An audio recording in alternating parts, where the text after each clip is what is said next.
Tingnan nyo mga kasimi ang ginagawa ng China sa mga Philippine Navy. Tingnan nyo ng mabuti mga kasimi. Umpisa pa lang to mga kasimi, kinakawawa na ang mga Filipino Navy natin. Tingnan nyo mabuti. Ang rami nila.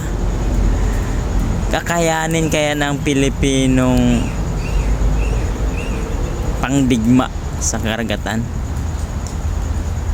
Yung mga nagko-comment dyan, yung nagsasabing matapang na gusto nilang kalabanin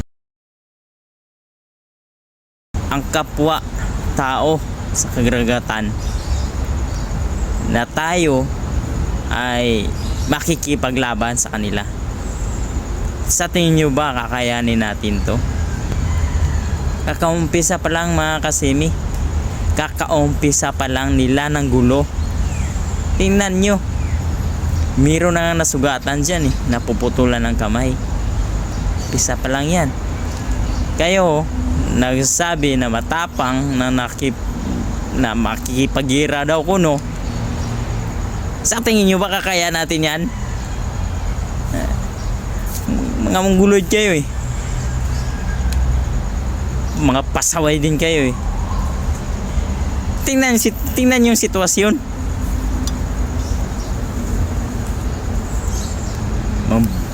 Mga mayabang din kayo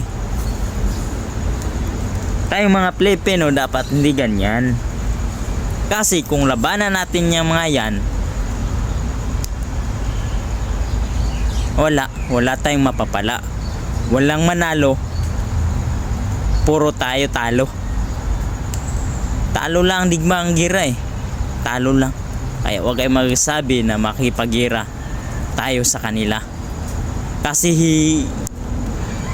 dito na tayo sa katotohanan. Hindi tayo mananalo. Talo tayo. Wala. Kahit mayroong nagsabi na tutulungan daw tayo ng kabilang bayan, ikumpara nyo na lang sa Ukraine. Tingnan nyo na lang yung sistema ng Ukraine ngayon. Ganon din ang mangyayari sa atin. Kapag nagpapadala kayo sa tukso, nagpapadala kayo sa mga magagandang salita ng iba, malaking salamin na nangyayari sa Ukraine. Ganon din ang titingnan nyo ngayon habang maaga pa. Kayo nagtapang-tapangan na makipagira daw, isip nyo lang yan.